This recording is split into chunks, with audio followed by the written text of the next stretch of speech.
I'm gonna go ahead and call to order. I'm gonna say the March 2026 Victorian Village hearing commission meeting. So our next business meeting is Wednesday, March 25th, 2026, and that's at 12 noon. And that will be 111 North Front Street, second floor, room 205, which is next door. Our next hearing date will be Wednesday, April 8th, 2026, 4 p.m., 111 North Front Street, second floor, room 204, which is the room that we're in. Swearing staff. Yes, Jacqueline Mizell. Jacqueline? I do. Thank you. Introduction of commissioners present.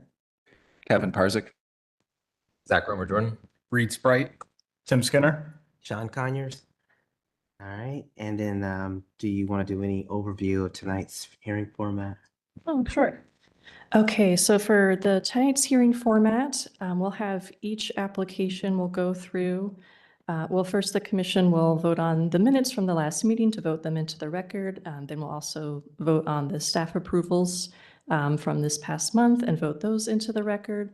And then for each application, we'll have staff go over the staff report and then call up the applicant and be sworn in, and then from there discuss the application. Perfect. Jacqueline, do you have a public forum today at all? Or? No public forum. Okay. So we'll move over to staff approvals. Is there a motion, team? Motion for approval, staff approvals. Is there a second? Second. Awesome. All those in favor say aye. Aye. Aye. Any opposed? All right. Do you want to kind of run through your list and any Sure. abstentions? Thank you. Yes. Okay. Okay, so first one, 246 West 4th Avenue. And then second one, 969 Hunter Avenue. So approval of minutes from the February 11th hearing. Is there a motion? Motion to approve minutes as submitted. Is there a second? Second. Okay. Any discussion, team, at all? Just see Zach. Okay, perfect. All those in favor say aye. Aye. Any opposed? Motion passed. So then I'll turn it over to you, Jacqueline, for our applications for this evening. Okay, our first application is 821 Neal Avenue, CUA 2500096. This proposal is for window replacement to replace all windows on the first through third stories with a window from the approved windows list. Staff conducted a site visit on October 30th. Based on the site visit, generally the staff recommends the following, that the windows that have the leaded glass on the east or the front elevation and the south or the side facing remain and be restored as they are character defining features of the property. The windows on the west or rear elevation are in poor condition and staff supports replacement with one windows from the approved windows list. Staff recommends the applicant clarify the locations of windows proposed for replacement, such as whether the basement windows are included in the proposed replacement. Globally, the windows are a mix of good to poor condition. Some of the windows that are equally split 1/1 windows on the property do have a unique detail that is sometimes referred to as lamb's tongue at the bottom of the top sashes.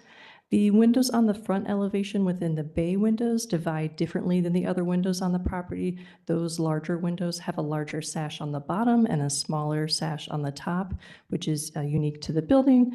In the past, there has not been success from window manufacturers so much to be able to replicate this configuration successfully. So with that being the case, staff recommends retaining and repairing those larger windows within the bays to maintain that unique feature to the building. At the February business meeting, the commission had asked to confirm whether the leaded windows with details would remain, and the commission asked that interior photos be tied to the exterior photo key or include the exterior number labels so that they could understand where those windows were located. The commission asked for clarification regarding which windows are proposed to be replaced and which windows are proposed for repair.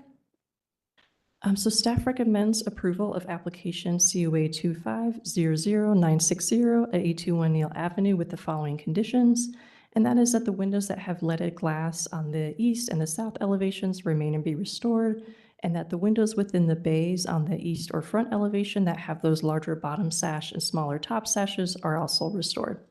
The basis for the staff recommendation is the City Code 3116.11, Standards for Alteration, specifically numbers 2, 5, 6, and 12, and then the guidelines regarding windows indoors, and the guideline amendments regarding window replacement.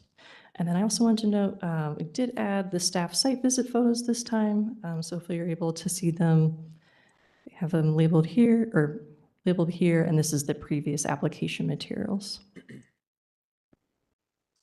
Thank you. Is there an applicant by chance? Oh, come on, go ahead and come in. Yes, ma'am. Yes, ma'am. How are you today? That's great.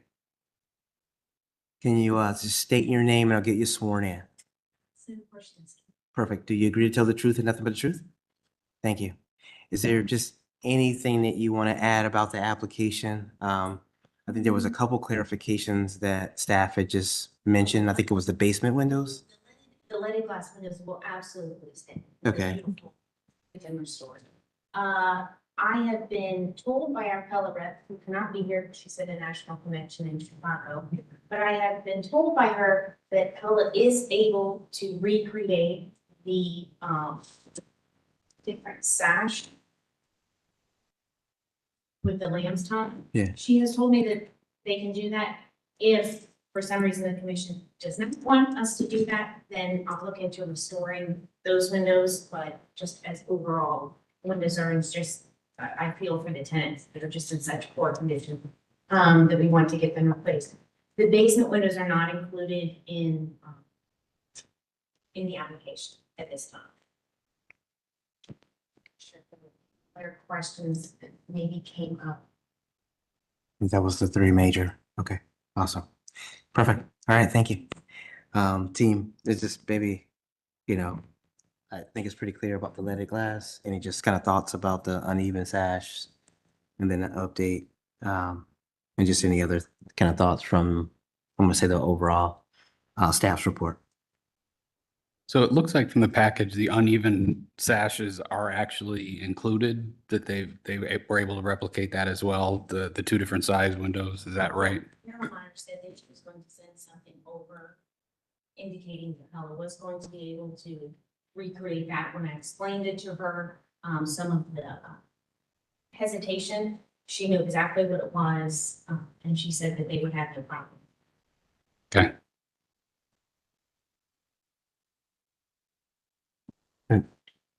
So Jacqueline is, maybe, I don't know if I'm appropriately doing this, but in the new materials that Carol was able to submit, I know that this one, where we have the uneven sash, that was number one, but the lamb's tongue component in terms of, bottom, top.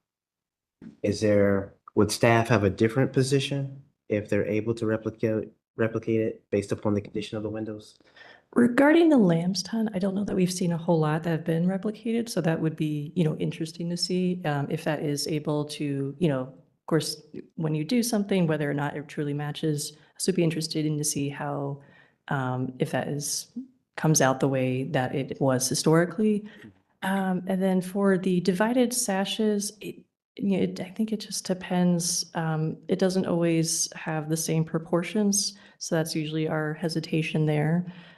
So that would just be our hope that it would at least match those, not only there's the division, but those proportions with that really, like the thick divider there.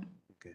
So if we were to potentially talk about that, and that clarity is in our motion potentially, and that information is then followed up, there is a possibility that scope of work could expand into those areas as long as those clarifications were offered to staff. Yeah, if the commission was leaning towards support, Okay, for sure. Yeah. okay. I just was trying to get out ahead of a team, all right, so apologies. Back to the team in terms of any other thoughts or where we head or.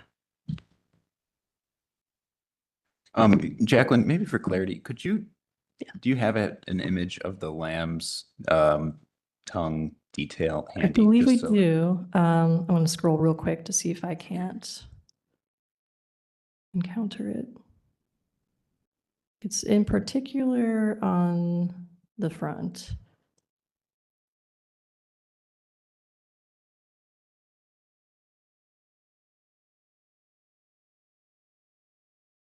Is it like a sort of gently curved top to the window? I guess I'm, It's It an was extent, hard for me to see it. there's one right there on the left side. Oh, thank you. Okay, here we go. Yeah, so, You just barely see it there, but okay. so it's not something that jumps at you, but it's a detail that is not always seen. Sure. Okay, thank you. So sash. So am I looking at this right? What I saw, what you guys are seeing? Is that right? At the sash, That's. the corners, right? That's what I'm saying. Got it. Okay. Okay. We're all seeing the same thing. Okay. Got it. Okay. Okay. yeah, when it's behind the storm windows, you actually. It's can't hard. really- you Right. can't see them. Exactly. It's hard to see it there. Okay. See if I can find something that nicely shows it. Yeah, you see kind of the molding. Oh,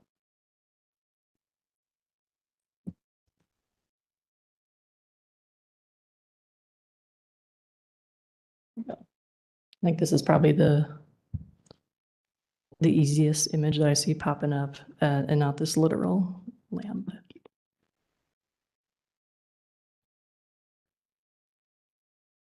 Thank you.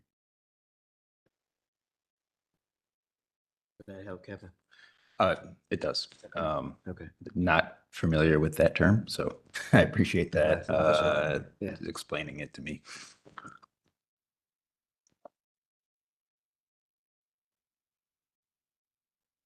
Any thoughts? Or so uneven sashes?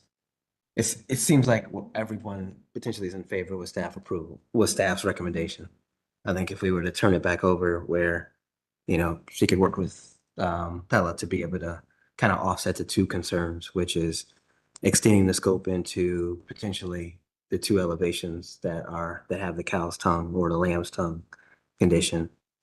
And with the uneven sash, that information can be followed up with staff accordingly.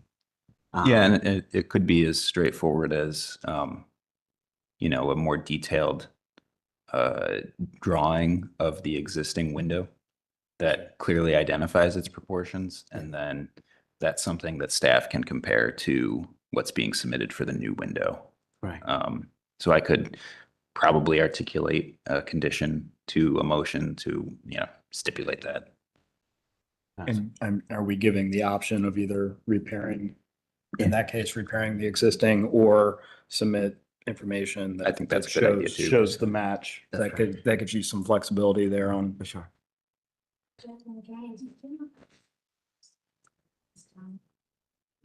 From what I recall, I think it was primarily the front windows. Yeah, so they put that extra little detail where they thought were going to see it, I suspect. That would have been the east elevation. East elevation. Okay. Okay, that makes sense. Okay.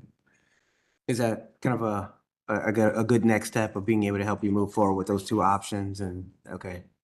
And that would avoid you having to come back, and then you can kind of continue to work with staff and your Pella rep accordingly. Okay. Go ahead. Okay, so I'll go ahead and make a motion. So I move to approve application COA 25-00960 at 821 Neal Avenue with the following conditions. One, that windows that have leaded glass remain and be restored. Two, that windows within the bay, windows on the east facade that have a larger bottom sash and smaller sash are replaced with a window that will match the proportions of the existing bay windows, and that further documentation is submitted to identify the proportions of those windows so that staff can compare to what's being proposed. And third, that the detailing of the lamb's tongue on existing windows to be replaced is replicated in the new windows. Awesome. And the option for repair is also restored. Yeah, sure. And on condition two, the existing windows may also be restored in place. Awesome. Is there a second, team? Second. Perfect. Any other further discussion at all? Yeah. Yes, thank you. Okay. All those in favor say aye. Aye. Any opposed?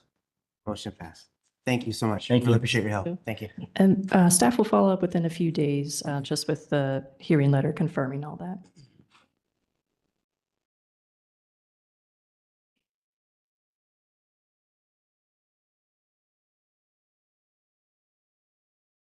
Okay, so our next one, this is the one where I think the applicant reached out. We don't have anyone here for 148 Buttles Avenue by chance, do we? Okay, this is one where the applicant reached out where they're planning on coming, but they had an unexpected family emergency. So they asked if the commission could consider the application in their absence. They have submitted some additional materials from the last hearing.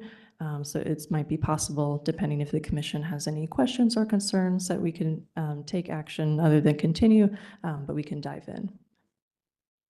148 Buttles Avenue.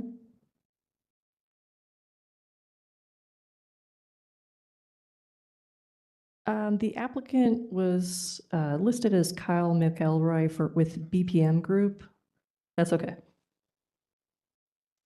Gotcha.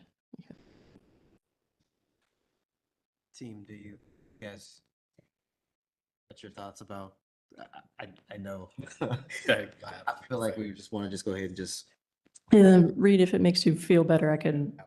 That's correct. Yeah, just gonna be able to work through it that way, and that way we're consistent. Is that Yep. fair? Yep. Okay. Is there a motion to continue? I guess just- one, I'm sorry, real go quick ahead. before we go there, do we feel like we have What we need? the appropriate reports of condition? I think they're still missing the part of the slate assessment that had the number of tiles, and I think we had mentioned that the last time, unless that came in and I missed it. Well, and supposedly there was some new information, Okay, so let's just check that. Okay. Yes, let's see.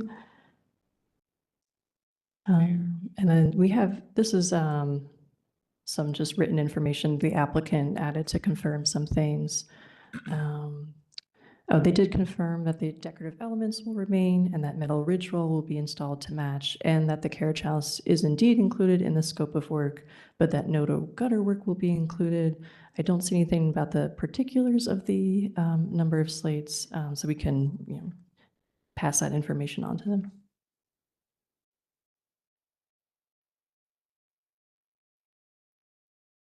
We just wanted the formal documentation of just kind of meeting all of that, so that way we didn't have anything on us up.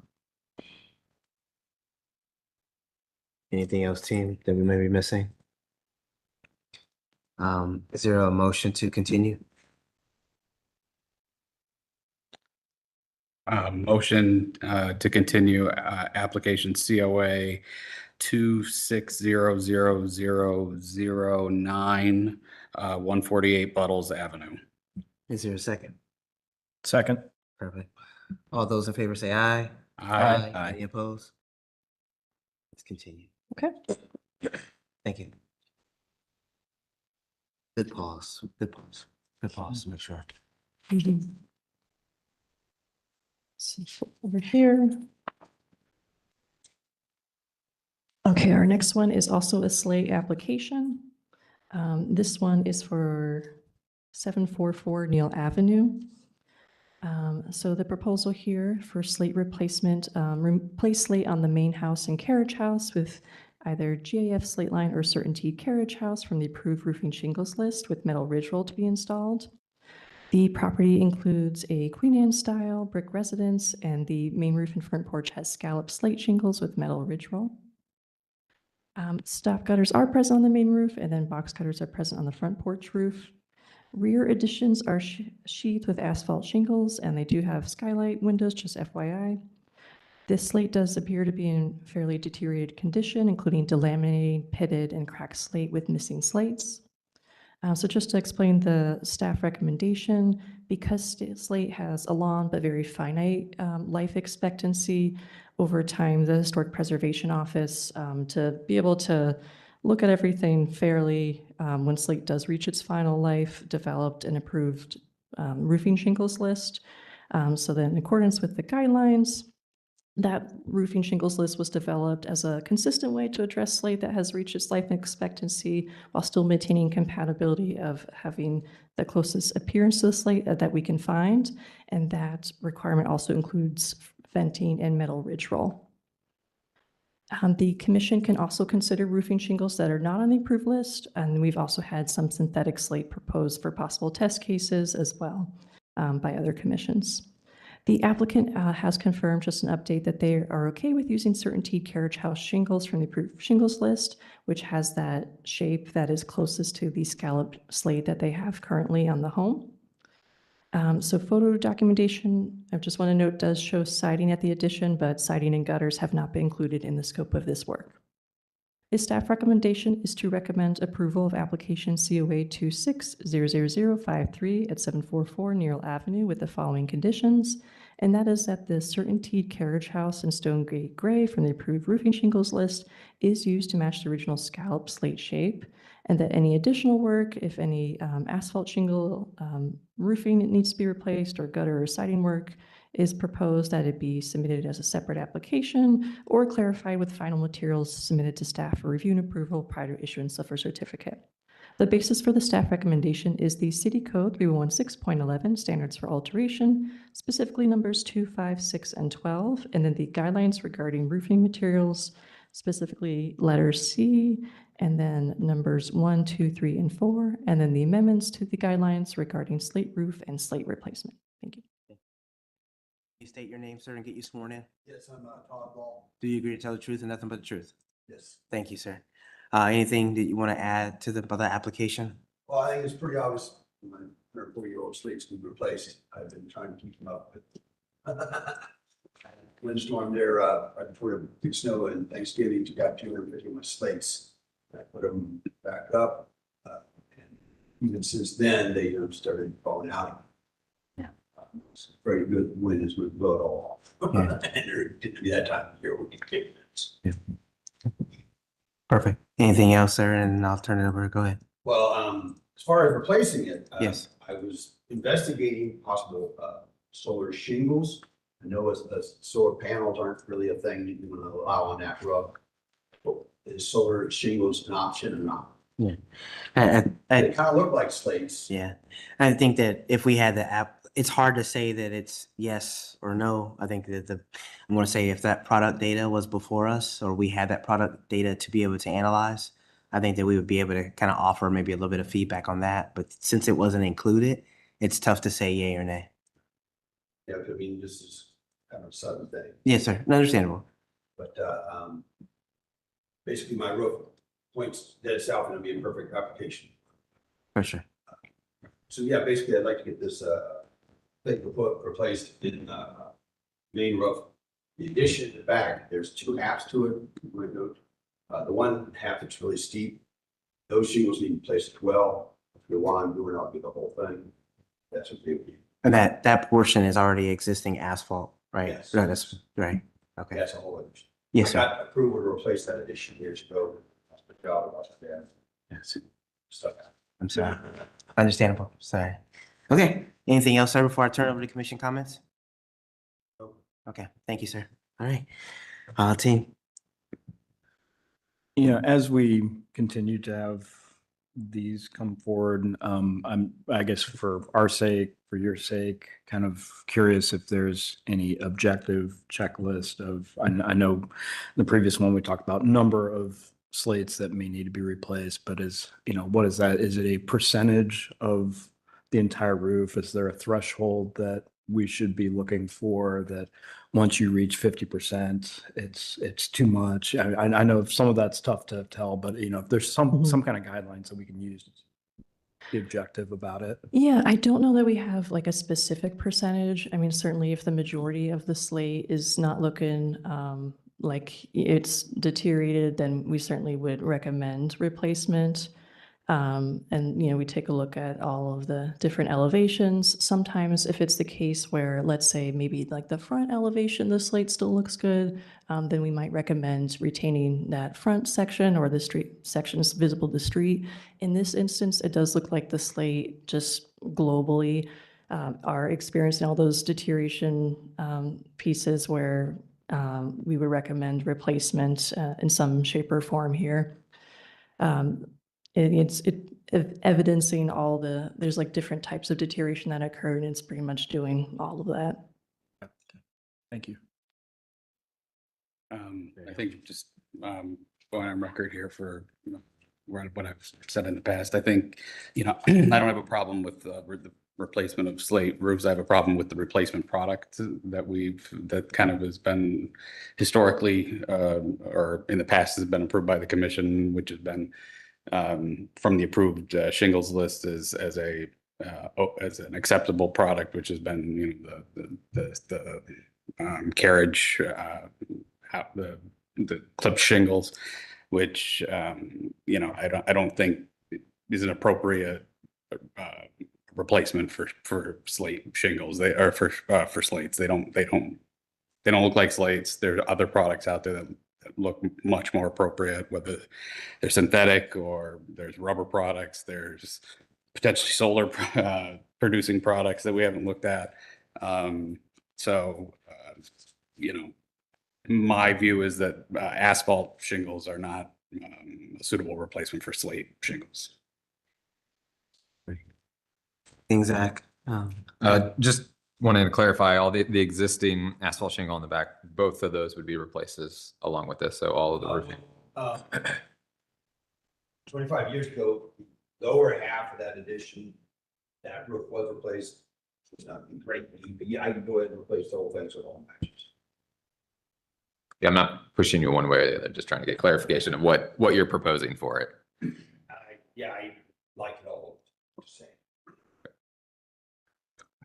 From my perspective, this application is consistent with what the guidelines identify as a suitable slate roof replacement project. There might be certain conditions that we want to add to this about metal ridge roll and other elements, but I'm going to disagree with Reed a bit on the appropriateness of just the staff recommended certainteed product. So I think we could talk through the conditions. It seems like gutters are not part of the application as it is right now. Put those stop gutters on there when I first moved in. Mhm. It used to be asphalt shingles and half round gutters. I'll write it out too. Mhm. And so I said we can put asphalt back there, put slate or metal to match the existing slate. I put the slate with the stop gutters 5 years ago. Okay, so the intent is that no gutter work is to be performed. Okay. We're always walking those gutters if it's not rough. Sure. Typically, these applications would also require that the metal ridge roll be restored or duplicated in place. Is that something you're willing to entertain? That's doable. Okay. Yeah, I think that's doable. And I know one thing that's also been sort of questioned from our standpoint before is the assessment you received on the slate roof was from Diamond, I believe, Diamond Building. I think in the past, we've talked about needing to differentiate the roof assessment from a person who's actually performing the roofing work. Yes. Okay. That would probably be a condition I would add to this too. So. Makes sense. Awesome. So I completely agree with the larger team. I think that, I feel pretty good about, the dialogue that we had, a few months back on, slate roofs and the consistency there. So and just being able to evaluate as new technologies start to happen, how do we kind of, look and pursue and evaluate other products that still gives us an ability to kind of retain some of the historic character, which is basically paramount with, the guidelines. So as of right now, all we have is really what's listed, in the guidelines to be able to respond to. So I feel pretty good that the application is solid, and then we're still upholding the intent of the guidelines at this time. So, great question about the objectivity of that checklist and just kind of understanding the threshold. I think that, as we continue, I think we're going to be faced with these kind of applications moving forward, just based upon timing, right? Just what's approaching in terms of the life age of some of the historic structures. So it would be helpful to have something like that to respond to. But yeah, that's thought. Is there a motion team or? Before we motion, sorry, Sean, I just have some clarification. Since the rear additions are going to be replaced with roofing. And I assume that the additions did not necessarily have that scallop slate originally, is that correct? Right. So I would, so just for commission point of discussion, would the commission support like a different type of shingle to differentiate those rear additions as opposed to the main roof where it's replacing the scallop slate, like a different shape of asphalt shingle? Great question. For me, guys, I would just rather have consistency from that perspective, given the nuances of the multiple additions, et cetera. I don't want to, create more complexity as it relates to that. That would just be my opinion or my thought. Can I ask you a follow-up to that, Jacqueline? Yes. If someone constructed a building addition or let's say a new structure and requested to include a slate shaped shingle on it, would you imagine that's in conflict with the guidelines? Not necessarily, because even a lot of new construction, we approve slate shingles in general, or the slate look shingles in general, to be compatible with the broader neighborhood. Right. So, I mean, I think yeah. it speaks to compatibility with the main structure, even adjacent structures. And looks like it's got a different siding material. This is a brick house and the additions are probably wood siding, wood constructed. Yeah. So I think there's enough to differentiate the additions from the main structure as it is. Thank you, appreciate that. And then I would just add that if there's any skylights that are going to be replaced, you'll just want to make sure for the applicant to include the spec sheets for any new skylights if they're being replaced to match. Okay. And that would be taken care of as a separate application if that happens at that time. Okay. Thank you. That's helpful. And also, by the way, the front porch is a slate roof. I added that. Slate on that. Stay. Thank you. That's helpful. I would add just one thing that, we're reviewing the application as it came in today. If you do want to entertain, photovoltaic shingles or some other application, we would entertain reviewing that in front of this board, reviewing that and having a discussion about that. So I don't want this to sway you away from any of those other opportunities.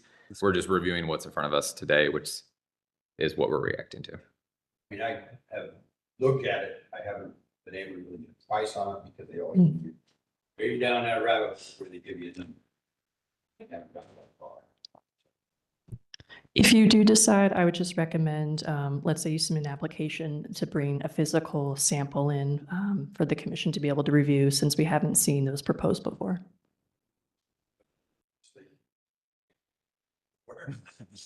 Not the solar ones. We haven't seen them come before the commission. Sample and an installation photo of how it looks on an actual roof. Yeah. When it's applied. Awesome. Great dialogue, team. Great clarification. So as well, is there a motion by chance or? Yeah, so motion for COA 26-00053-744 Neal Avenue as submitted with the following conditions: that the certainteed carriage house in Stonegate Gray is used, and any additional work, that being things like asphalt shingle addition, asphalt single addition roofs, gutters, and siding, be submitted as a separate application per staff recommendation. Is there a second? Second. Can I just, is there any discussion at all, team? I feel like there's a clarification. I just want to be sure that I heard it correctly. Because I think the intent is for the addition to be re-roofed as part of the application. I think the exclusion, if I remember correctly, is only the skylights. I think so, yeah. Okay, and I just want, that's what your motion That's fine, was? yes. Okay, I just wanted to be sure that I heard it correctly, and that's all. Okay. All right, is a vote? All those in favor say aye. Aye. Any opposed? Nay. Motion approved. Thank you, team. Yep. Very helpful. Thank you, sir. Really appreciate it.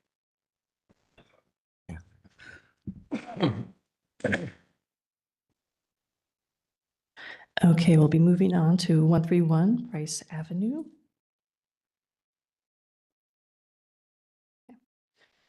This application is proposing to replace existing Anderson windows with new Anderson windows per the submitted materials. The property includes a 1978 multi-unit residential building sheathed with brick. There are no COA approvals for window replacement on 131 Price Avenue, so the windows may be original to that 1970s building. An adjacent townhome unit, which is at 133 Price Avenue, so it's the same building, but next door, so to speak, was approved to replace windows in 2013 with fixed or awning Alliance Belmont Series windows. At that time, the building was less than 40 years of age, and so reasons for approval were that the building was not contributing. As the building currently is now at least 40 years of age or older, the commission will need to discuss whether the building is itself contributing. The applicant has revised the windows quote to reflect full frame replacement to fit the original openings in lieu of insert replacements. So the staff recommendation is to approve application COA 2600072 at 131 Price Avenue as submitted with any and all clarifications to be submitted to HBO staff for review and approval prior to issuance of a certificate. The basis for the staff recommendation is the City Code 3116.11 standards for alteration, specifically numbers 11 and 12, and then the amendments to guidelines regarding window replacement and the guidelines regarding windows and doors. Thank you. Can you state your name, sir? Get you sworn in? Perfect. Do you agree to tell the truth and nothing but the truth? Yes. Thank you, sir. Welcome back. Yes, sir. Yeah, likewise. Is there anything that you want to kind of maybe share about the application and try to answer some of the questions? So the main goal here is we're doing what's called like for like, so we're the replacement division of Anderson. So luckily we have actually the exact color, so they'll be identical to what's there, full frame, so there'll be no glass loss. We're also doing the exact window styles. We're not changing any of those at all, so they'll all be the same windows they currently are. Okay. Would you be able to give us maybe any context against if you've seen the other property that was referenced, which is the 2013 replacement, that other, I think it was 133, which is the other unit within the complex? Did you get a chance to take a look at that one at all? Was that another one that we replaced? No, I just think that it was referenced by staff as maybe being an earlier replacement that was on file. Oh, but for a different unit? I'm not Yes. sure. Yeah, I was on working with this. Okay, that's perfect. Okay, awesome. Okay, anything else you want to add about the application before I turn it over to commission? We also just recently replaced a job in December, and I actually believe I showed Kevin our samples. I have them. If you'd like to see them again, it's the same window product we did a few months ago. Okay, perfect. All right, thank you, sir. Any comments or thoughts, team? Pretty self-explanatory. I think the one question was just staff had asked about the year, now being, if it's contributing. It doesn't seem like staff is kind of pushing through that. They just wants to ask the question. So in our dialogue today, I think it was just prudent just to say, based upon whatever, we feel X. So any thoughts? So these were Anderson windows originally? Yes. I mean, might as well see the window. You brought it, so. Sure. Yeah. So we don't do the vinyl window. That's why we got approved in December. So you have the same Morrison tenant design. This is the fibrous material, but it's going to be Terratone colors, which is the current Anderson color. Anderson will have the same exact colors. Okay. We're mostly fixed windows, awning windows, but this is our. There's a couple in the back, so we update the cleaning feature. This is just a small window, but we use the others as well, like vinyl. We also have a stronger material, and then by doing full frame anyway, we go all the way back, and there won't be any glass. It'll still look the same as it does now.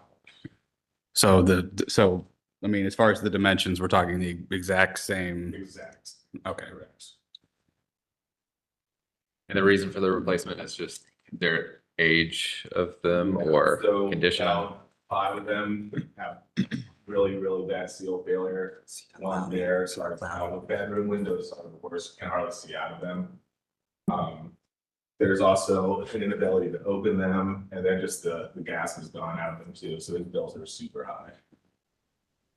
I assume the new window is a higher performing than what is there right now.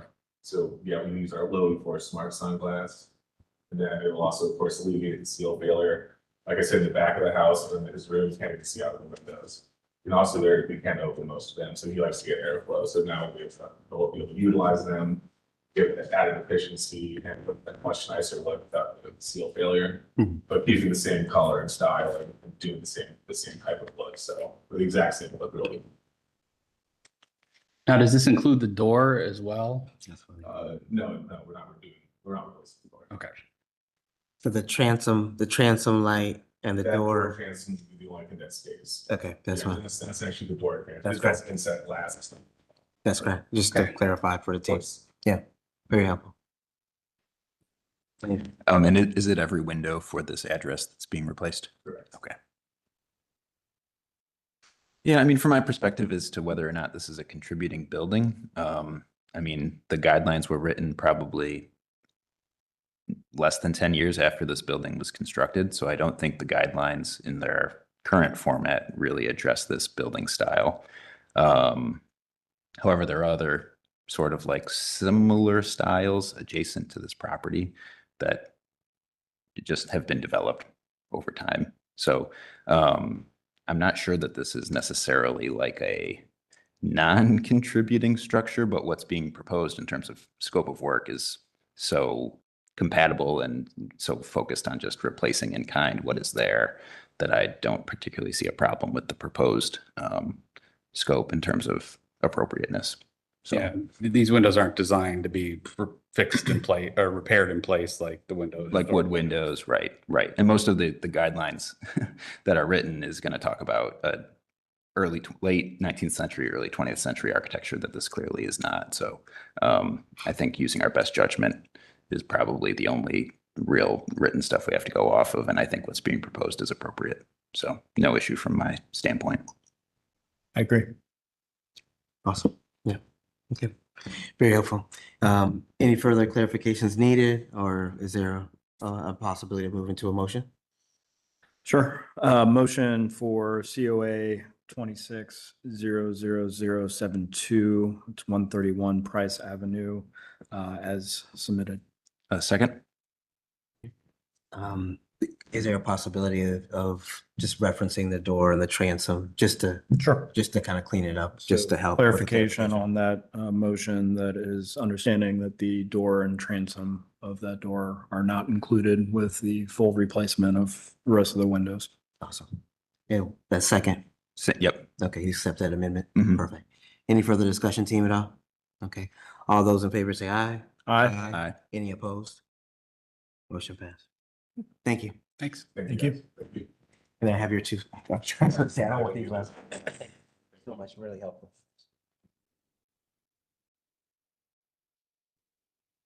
All right, we're going to number 5 on the agenda, which is 721 North High Street.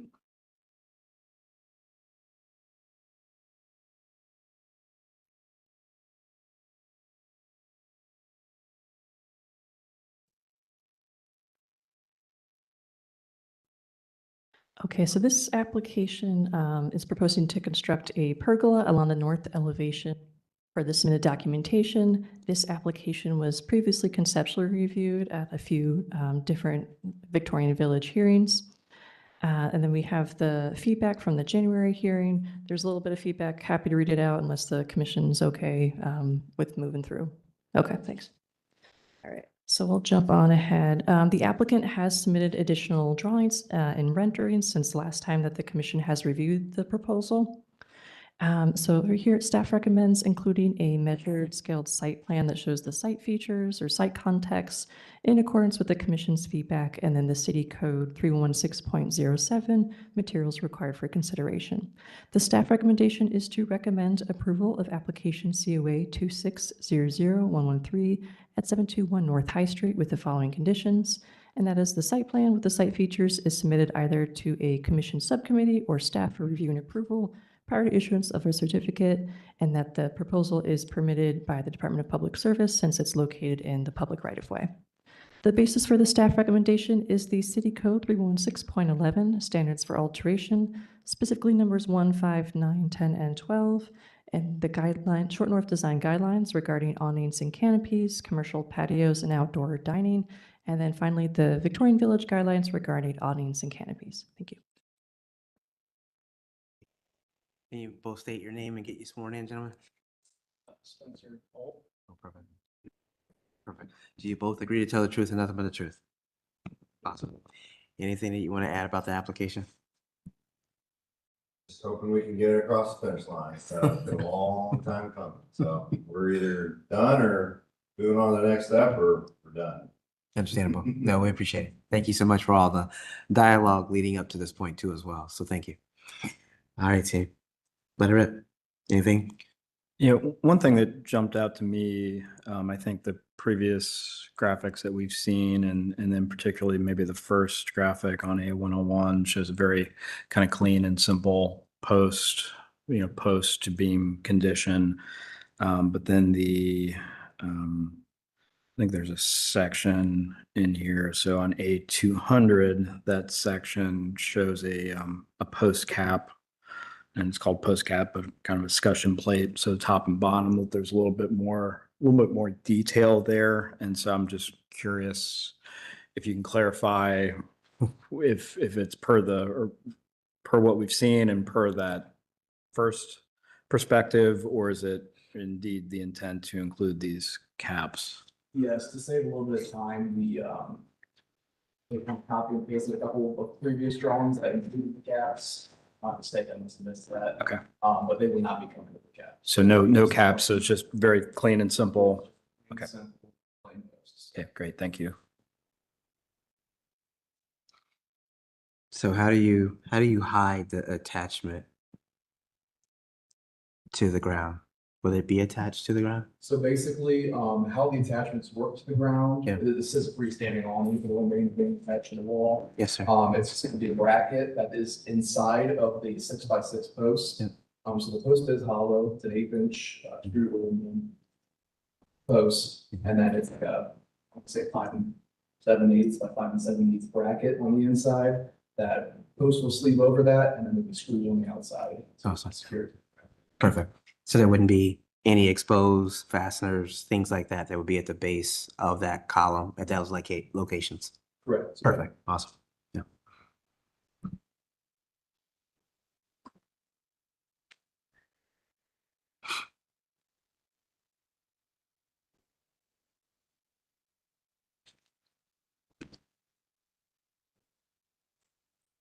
So you're attaching into the existing sidewalk that's out there. So after this board, assuming there's approval, you'll be going and communicating with the city on attachments and getting approvals for anchoring into the existing sidewalks. And Yes.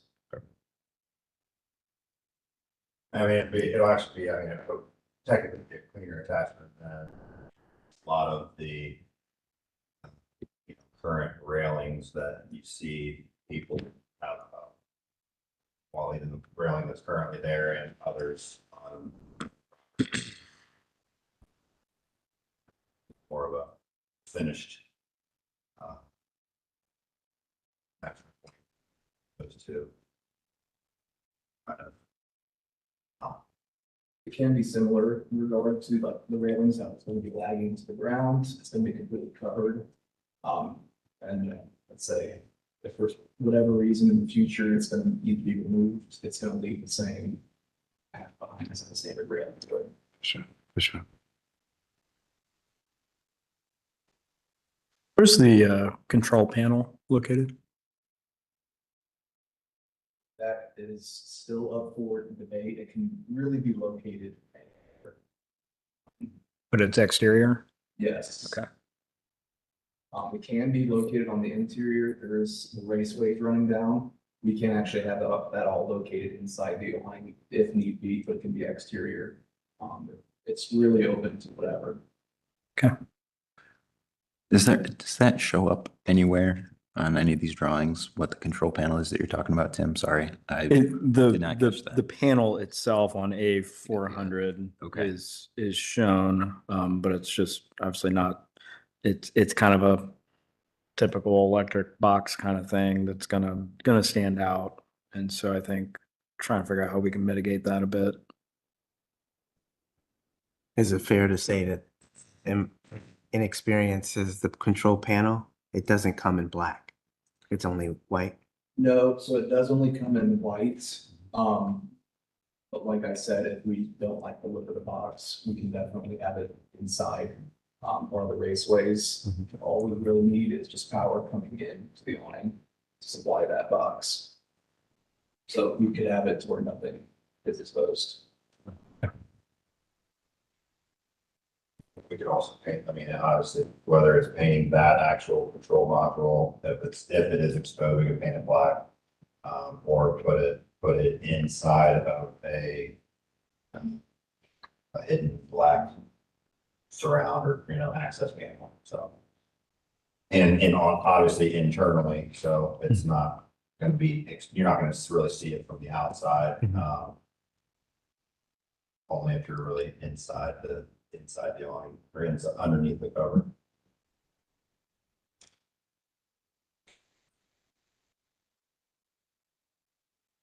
Can you talk a little bit about the accessories? Let's just say, for instance, fans, lights, those kinds of things, and just a little bit about that, just to try to help the team too, just kind of helping to understand the system. And that's all. Yes, sir. So the lights, so there's beams running across and raceways and containing lights and pins. They're all color matched, so we do have like puck lights that are gonna be like basically recessed in these beams and raceways. So it's maybe it has I want to say an 1/8 inch, just a little drop down, standard puck light would, but it all has color rings that are to match the pergola color, which matches the surrounding black aesthetic in the area. And the fans are also color matched to the awning. So everything kind of blends seamlessly together. The lights have a very varied options of warmth and brighter, so you go more of a blue LED to a warmer orange LED. The fans have a warm LED feature, and other than that, it's standard outdoor ceiling fan, wet rated, so no issues with that. It's there's very varied control features with the fans. They do come with like a whoosh. It's called a whoosh feature, which basically is supposed to mimic outdoor air and everything. So it really just gives you a lot of options when it comes to how you want to light the area and comfort the customers you're into passing by. As far as, I know the establishment, I'm here representing the owner as well, that, their kind of light scheme is an orangish, it's Forno, so they have the orange umbrellas out currently. Big orange umbrellas outside on the patio. Those might be, more than likely will be going away, but the lighting will be either warmer, and may or may not even be dominantly used. I think probably more so have some lights on the tables, some low light. And at nighttime it's a relatively formal setting. So it's not gonna be bright lights, it's not gonna be overbearing, and the lighting that we have will be overbearing. It's just gonna kind of accent the overall area, allow it gets pretty dark. There's no lights. There's no lights there on Buttles. It is very dark there at night, so it'll actually help light up the streetscape and give overall a warmer feel to that neighborhood, because it is, other than the two big light sconces that are on the neighboring apartment building access. I don't even know if they have those on, but it's very dark on Buttles. On that, right there where the pad is. And the lights do come with dimming settings, so they'd be able to tone down the lights if it's, let's say it's too bright for the area, it's dim it down to if they need to. So sorry, Reed. So with the color temperature, is that a part of the selection process, or is that post-construction? Do you have control over temperature, or temperature needs to be decided up front? It's very easy to access, so it's a puck light with a driver that's located in the same beam. If the warmth of the light ever needs to be adjusted, all you have to do is just pull that puck light out, pull the box out, and then just flip the switch. So. Oh, okay. all you Yeah, need- so it is controlled and within the, okay. Yes. Oh, yeah, we'll be on a, warm setting. There's nothing like neon or bright fluorescent that they're gonna be using on that. It's gonna be very accent lighting, at best, so. So, so presumably if it's raining, these louvers close, right? And then I assume they make a watertight connection. How does this thing drain and where does the water go? Good question. So there's varying options on how you want to drain. Typically we have it drain through the posts and then it would just spill out onto the roadway there. There's also options to tie into existing tiles. I don't believe there's any existing tiles near where they're proposing to do this. But we can have it spill out wherever it would be best.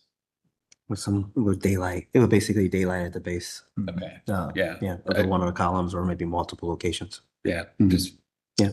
curious to make sure that that's been thought of, so it's not Yeah. dripping down the sides or Into whatever. the building cladding or something. Yeah, like, yeah, into the crevice Yeah. between the building, whatever. Bottom of the columns. Okay, Yep, so everything, so on like the slats itself, it'll collect the rainwater and then everything kind of drains off the slats into a interior gutter system. Okay. And then that will drain down through some piping and out the post. okay, And we can go in any post, we don't have any mechanical restrictions when it comes to that. So we have a lot of options on where we want to drain. okay, good enough.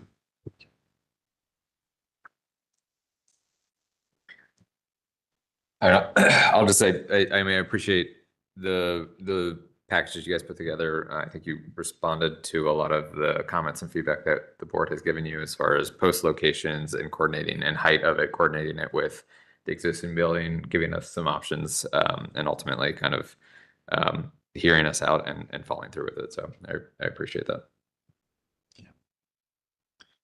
Just got one more observation for clarification. I'm just kind of going through the list of our prior list. Mhm. Can you give us some indication about, I'm going to say the operable curtains or enclosure that's around the perimeter that was shown in the renderings?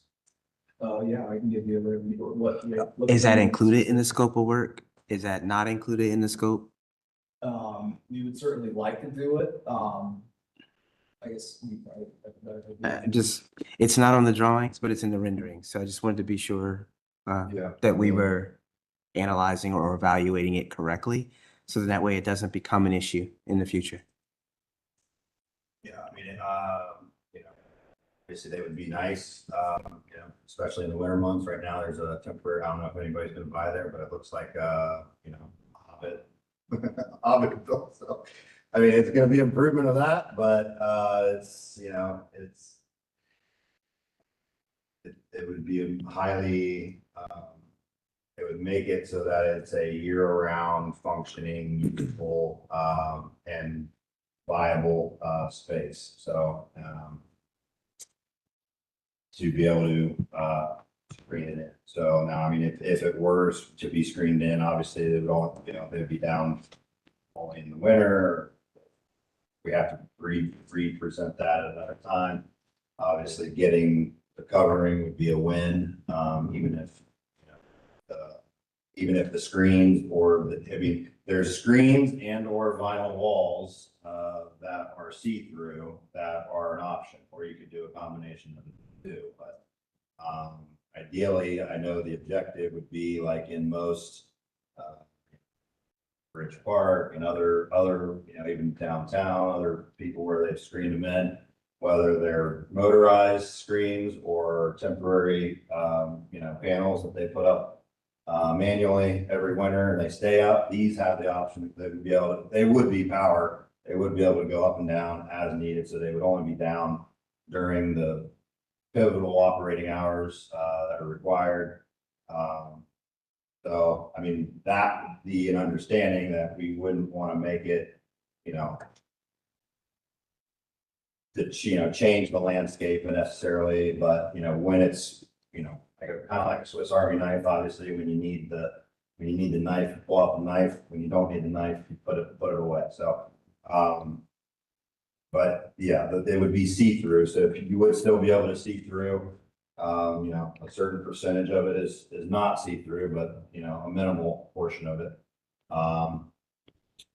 So, yeah, I mean, ideally, we would, if we need to, present that another time. then Yeah. we- Okay, go ahead. Yes, sir. No worries. Yeah, one more thing about the screens is, I mean, I've walked around, I've seen some temporary screens they're putting up around and everything. These do blend in a lot more seamlessly. They're color matched with the awning.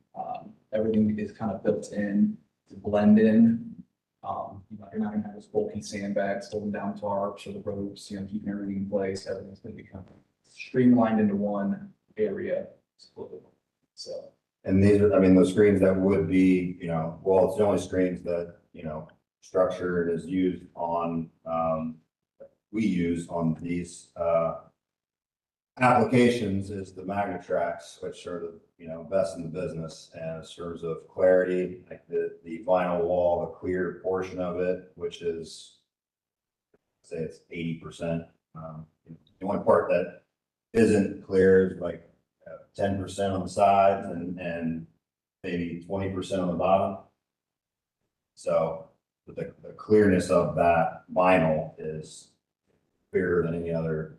But you would still, like I said, you would still be able to see through. You would still be able to see the patrons in there. You would still be able to see probably even inside the restaurant. Yeah. If you're walking by. I guess I would say if you wanted to come back in the future for screens or whatever and wanted to retrofit this, is this easily retrofittable? Yes, so all of our screen installations happen after the awning is built. So Okay. every time we do one, it's, I mean, it wouldn't be hindering us whatsoever. Okay.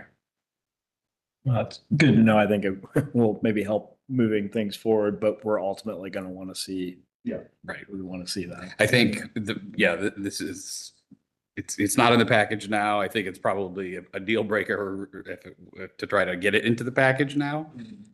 So, and we would want to see this thing installed and have it be there for some time before we would want to entertain adding more to it, I think. So, I don't want to speak for everybody. That's my opinion. I was just trying to extract out things that the Yeah, team has talked yes. about in the past, just to make sure that we were all evaluating it equitably. Right. And then it would help them too in terms of the understanding, since they've been here so often and working through that. So, but I completely agree. It's very helpful. Is there anything else, team, that may be missing that we need additional clarification on as this thing continues to? Just the panels at the bottom, Okay. that they're not part of the current package, but I assume that they would be the orange panels. I think it's kind of a second piece to Is it in here that I- well, to Sean's recognition of the previous Okay. renderings that I think those same renderings that showed the screen also showed kind of that fence and scrim panels that wrap Well, around. we would have to insert that back in there, I believe. Exactly, right. Yes. Yeah. Requirement. Like I assumed those had to be part of it. So And is the intention to do the orange? Okay. But that would be again, a separate application, right? Of being able to say, hey, this thing is in place now. How do I?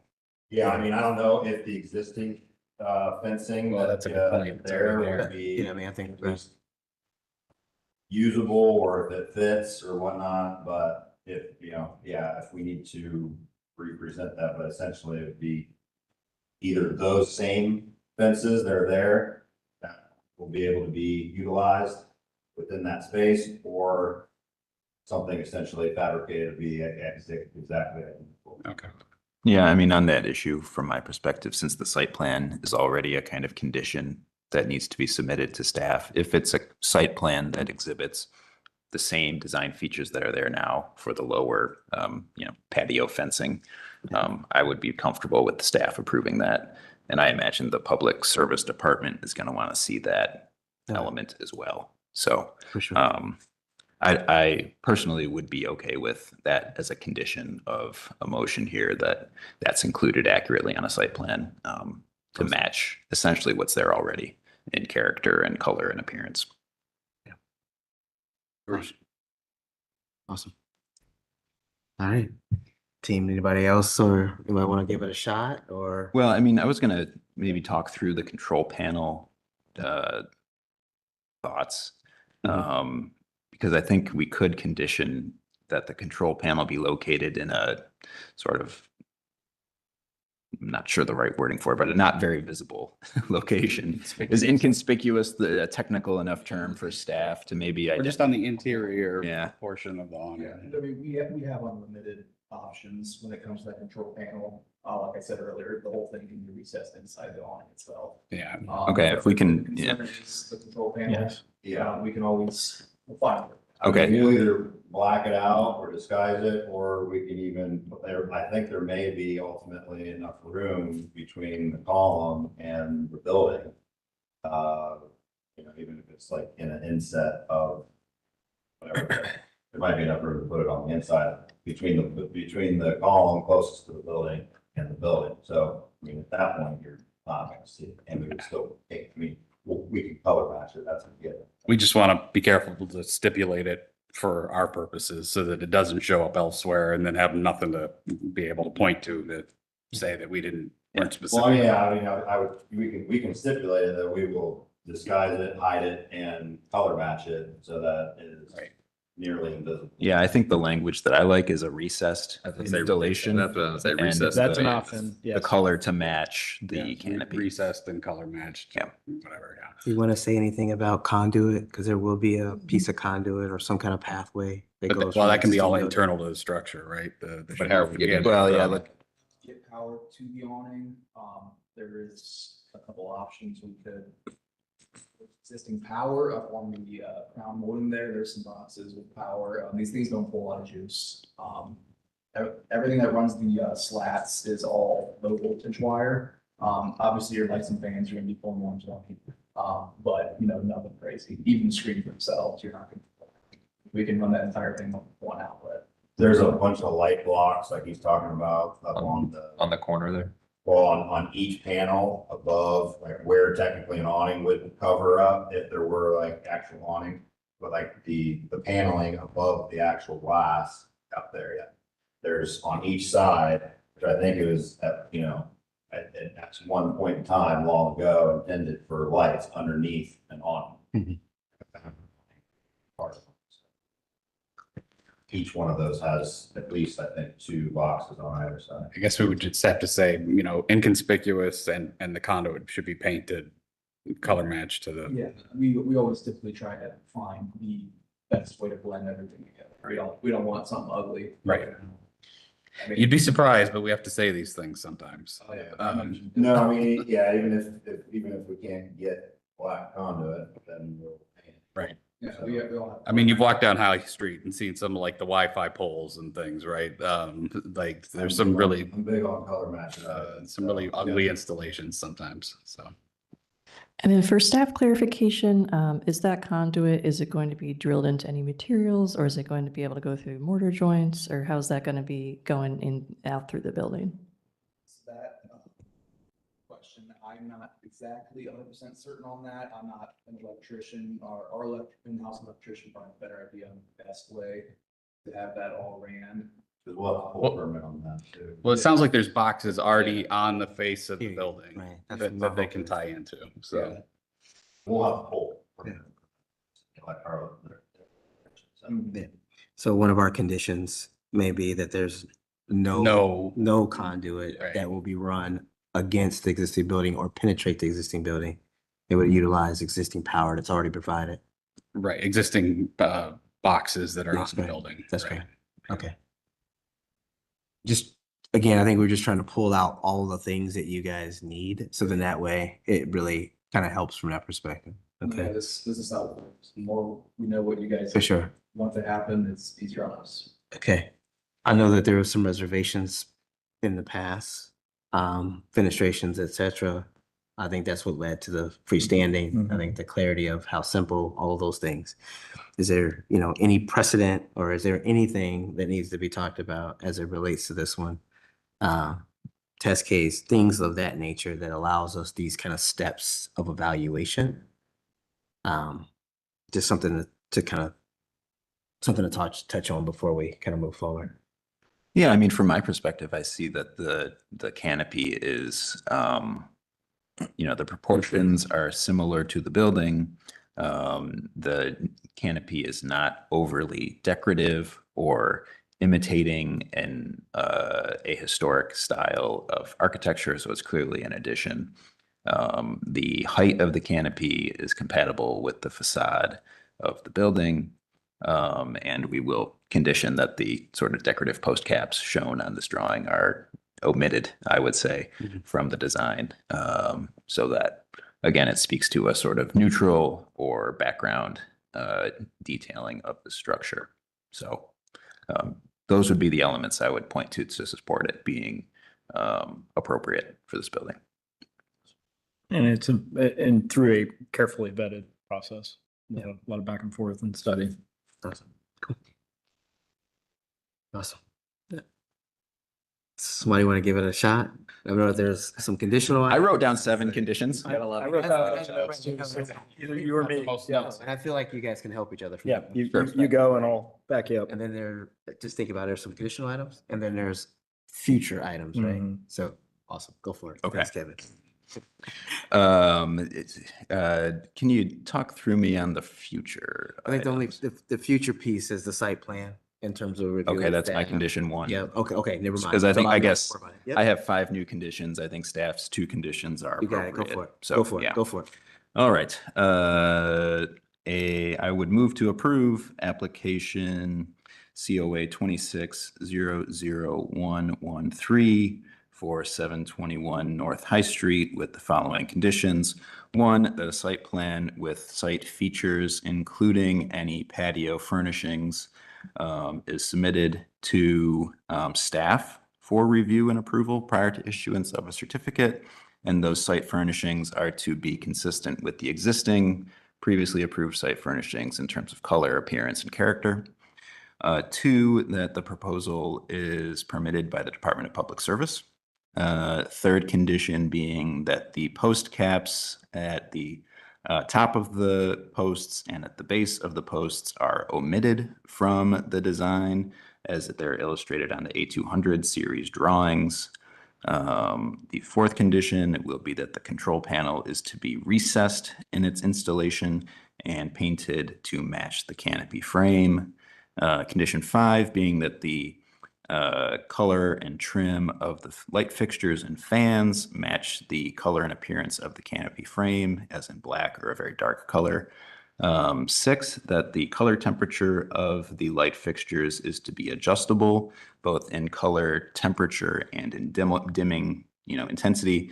And 7th, that conduit be painted to match the adjacent construction, as well as connect to existing junction boxes on the building and routed inconspicuously.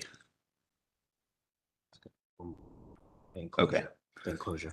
And the 8th condition is that the enclosure is not included as part of this application. Awesome. That's all I had, team. I don't know if, okay, anything else that we're missing? Okay. Is there a second? Second. Do you need anything else? Do you have all of your conditions and such? I think I just wanted to clarify, with the post caps being omitted, do we want the drawing to be revised to show that they're not part of the proposal? Yeah, that's fine, as long as that revised drawing, I think, can be reviewed by staff. Do you feel comfortable with? Yes. Okay, awesome. Okay. Anything else that you need, Jacqueline? I don't think so. Good. Awesome. Any further discussion? Vote. All those in favor say aye. Aye. Any opposed? Motion passed. Thank you, guys. Thank you, gentlemen. Really appreciate it. Thank you. I know. It's like a long. Thank you. Thank you. Appreciate it. Thank you, guys. Installation, if and when it gets actually done. Come on over. Okay? We appreciate it. Appreciate it. Yeah. First one's on us. Thank you, guys. I think we have one guest Oh. potentially locked out. Oh, no. Yeah. It does tend to lock after a certain time. Oh, we got locked out. Oh, we got you. I didn't realize it locked.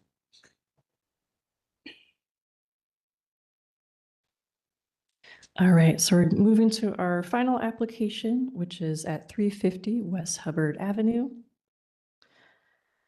So this is a conceptual application. The proposal is to demolish an existing porch located at the primary or south elevation. Put that up here. Okay, and then to construct a new porch at that same elevation per the submitted materials. The porch is proposed to be sheathed with LP Smart Side siding and have pressure treated skirting. The porch is proposed to be sheltered by a hipped and gable asphalt shingle roof. The porch would have vented vinyl soffits and then installation of a new guardrail on the existing concrete steps. So this property includes a 2.5-story wood frame gable front home with a single story full width porch. The property was constructed in the early 20th century and is present by the time of the 1910 Based Atlas.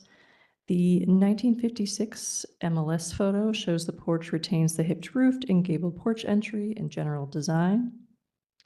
By the 1970s, alterations that had taken place included the wood panel baluster that is now sheathed or replaced with vinyl, columns that have less detailing, enclosed soffit in lieu of exposed rafters, and replacement of lattice skirting with metal or synthetic paneling. And then Google Street View images show the porch roof structure to have been deteriorating for some time.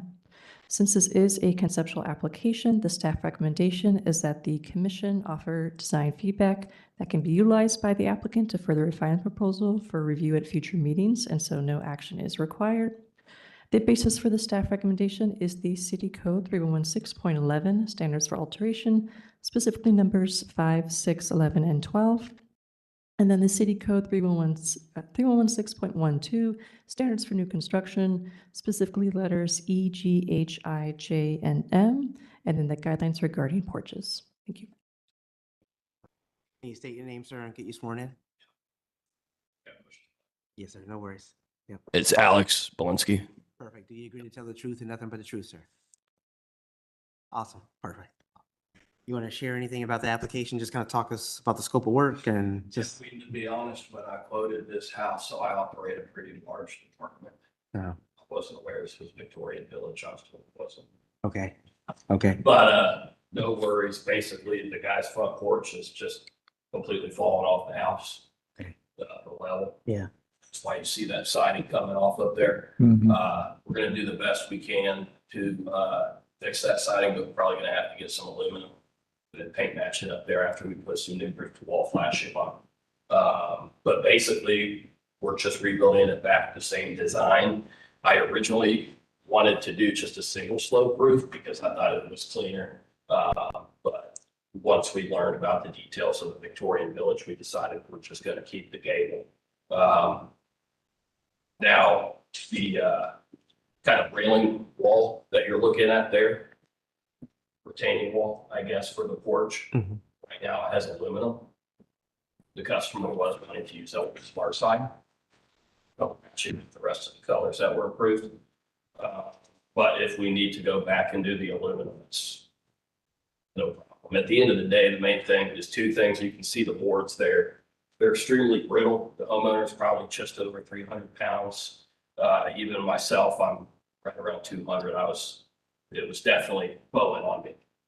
So that, and then in some of the photos, you should be able to see where the actual structure is detaching from the house on both sides.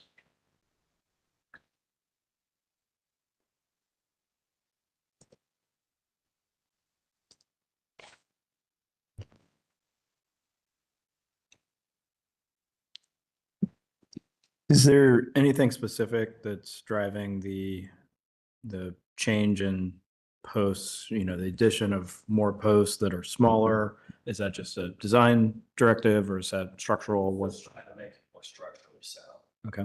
Yeah.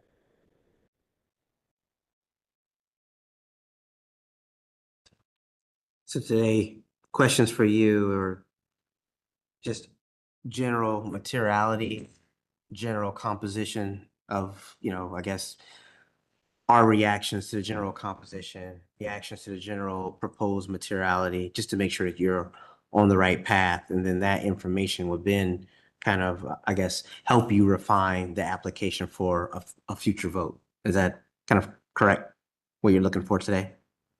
Because it's conceptual, am I right in saying that? Mhm. Right. Conceptual.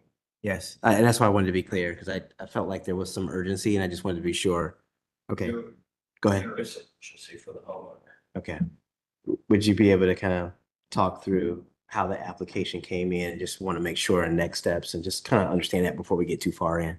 Yeah, I would, it did come in for conceptual review. That was the request that was submitted. And then for something of this nature that is consistent with what we would recommend to allow the commission to be able to provide feedback for something more substantial, such as replacement of, the whole front porch.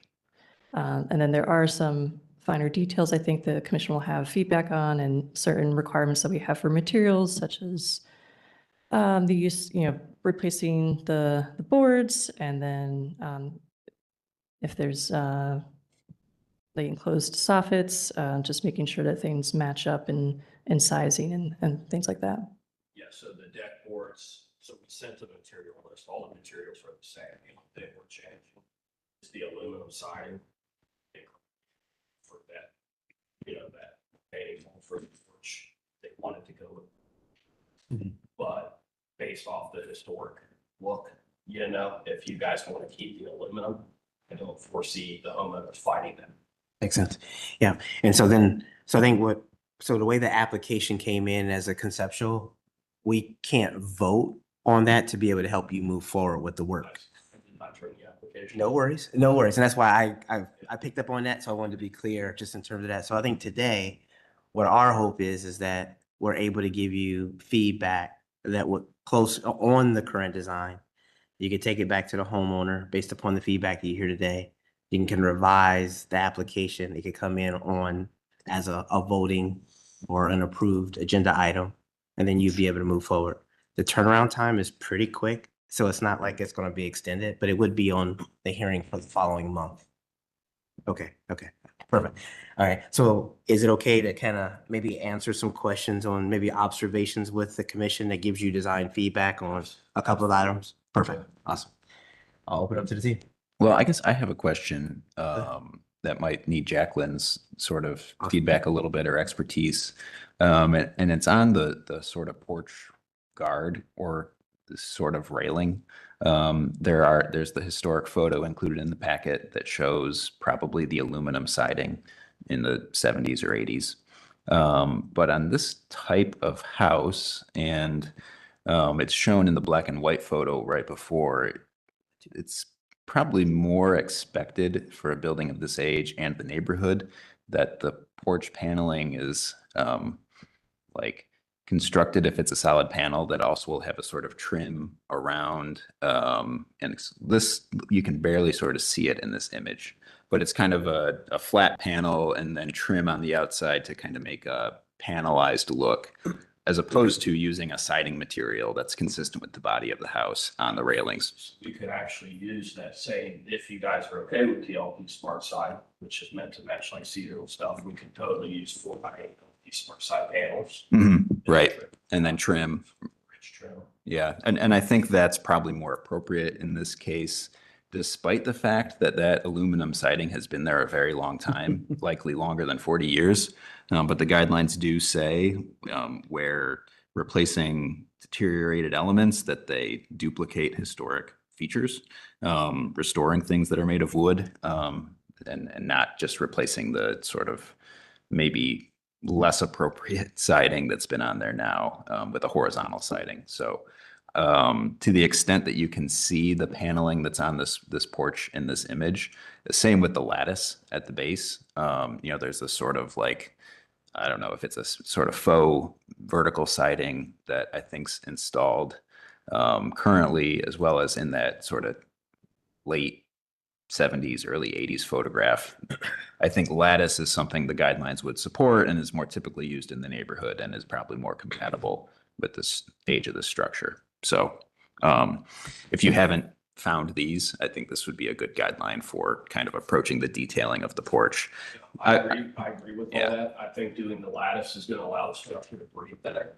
Probably. As opposed to Right. Stuff up, and I think the panels look much better than what it looks like right now. Okay.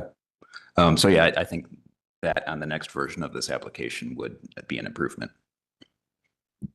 Yeah, I mean, I think this is a great opportunity to get back to what this photo here, right? This 1956 photo is really what we'd like to see. You know, you can see the newel post here and what happens over time, right? To all these wonderful architectural details, and how the top of the newel post gets chopped off, and then you know, in one of the later pictures, and so as much detail that you can replicate from this, including as you go to the roof, you can see it's open rafter tails with a half round gutter.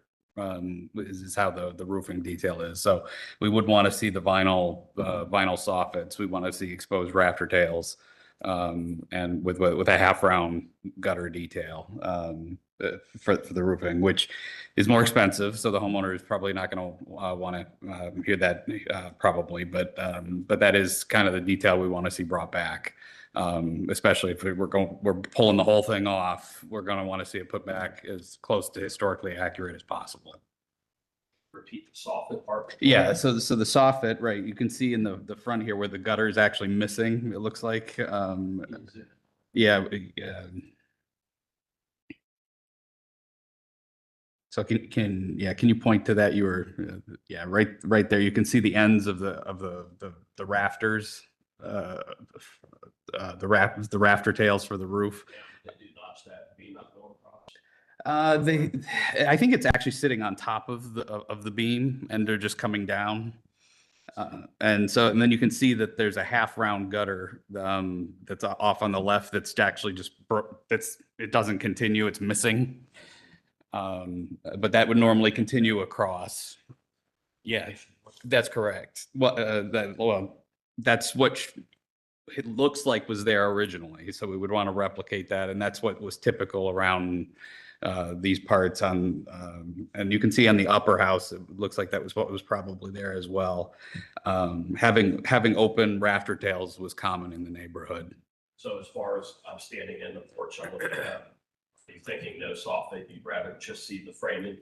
So no, in the porch, you'd have a finished, typically have tongue and groove, finished porch, would be finished in the porch there. And then that beam would be your separation there. And so you'd only see the rafter tails on the outside of the porch. And and Jacqueline, I guess I forgot to ask, are we consistent with the guidelines in sort of duplicating these features with new as opposed to just purely replacing the aluminum siding with more horizontal siding? Is that a correct sort of understanding of what the guidelines want? Yes, I think you have a little bit of leeway because there's documentation for both.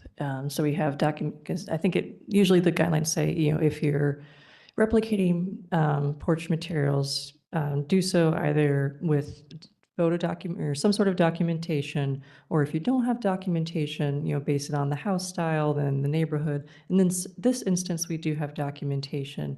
So trying to be consistent and compatible with the original design of the home, as well as the photo documentation that we have. I think you are consistent with the guidelines. Okay, thank you.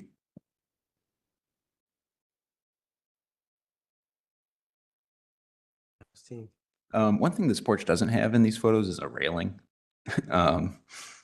There was like a fairly modern looking horizontal style railing, I think, included in the design that we got today. I think a vertical picket is probably more consistent with this type of structure. Yeah, I'm not sure which page that was on. Like an old vertical picket. Oh, that's true. Yeah, the existing condition does have a vertical picket falling over railing. Not very vertical anymore. Yeah, the very first page. But I think the design had called for a horizontal. So I would encourage more of a vertical picket style railing as opposed to the fairly modern look that's on A201. You're talking about the stairs, right? Just to make sure I'm clear. Correct. The stair, yeah, right. That's going down the stairs. It's actually not getting changed.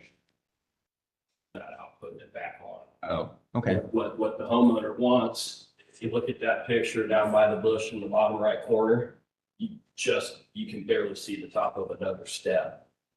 They have a couple steps because they have a long pathway down to the sidewalk. Okay. And since they're getting older, knee surgeries, all that stuff, they were wanting me to put like a black aluminum railing down those 3 steps. Okay. I would definitely draw that up in your application, so we know exactly what we're reviewing next time. And I would try to keep it fairly consistent with the repaired, I guess, railing that will be right up Yeah, against the those will house. need to be approved by us as well. So we make sure that's, yeah, that's included in the application.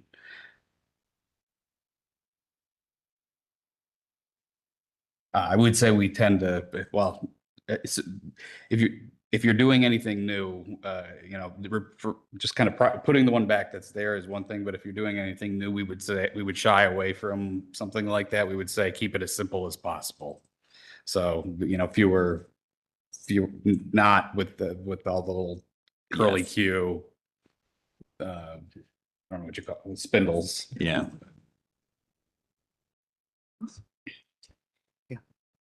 Will you guys send me a recap of this? Yeah, there she went. Yes, Right. definitely. It's also, it should be live streaming as well, so if that's helpful. It's on the City of Columbus YouTube channel.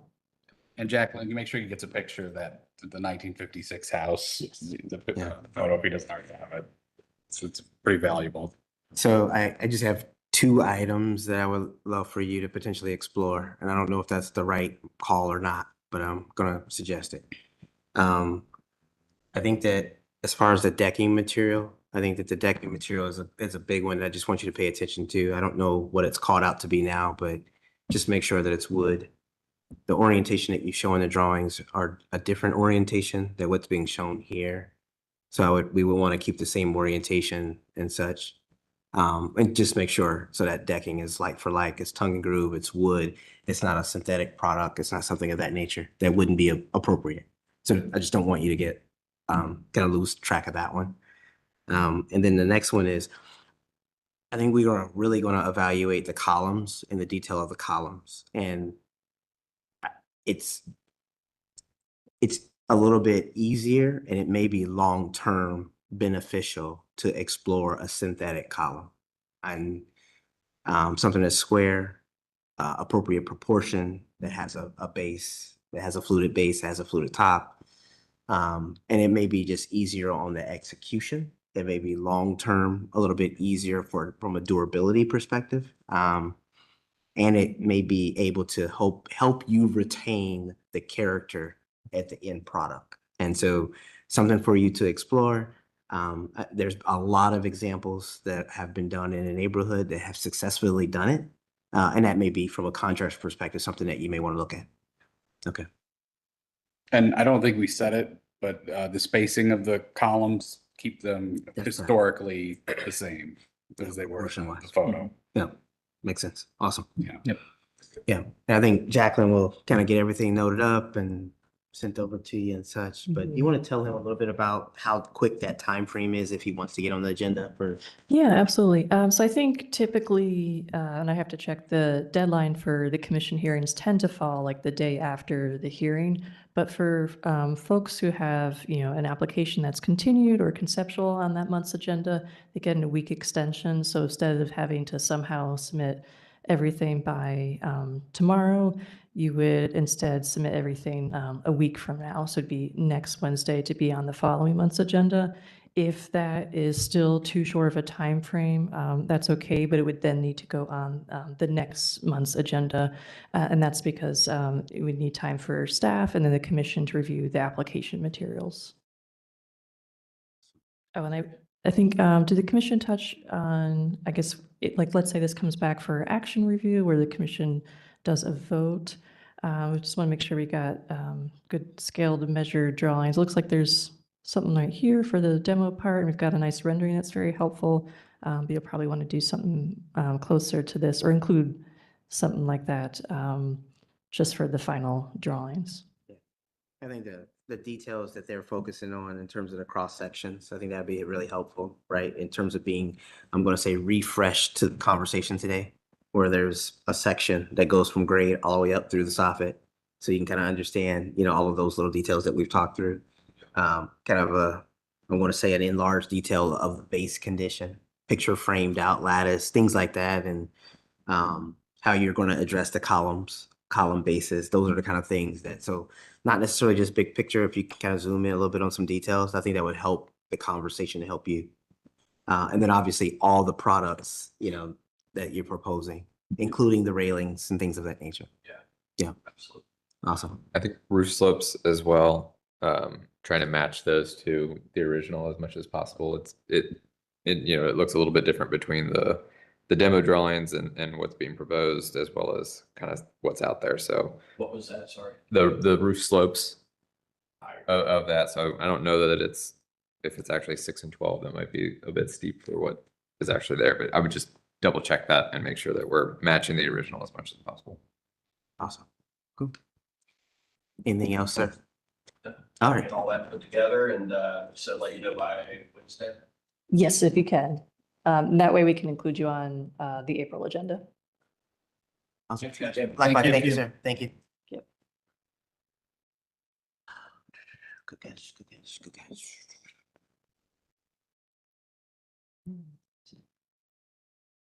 So that was the last of our agenda items, and we do not have any old business or new business. Is there a motion to adjourn, team? Motion to adjourn. Is there a second? Second. All those in favor say aye. Aye. Any opposed? We're done. Okay.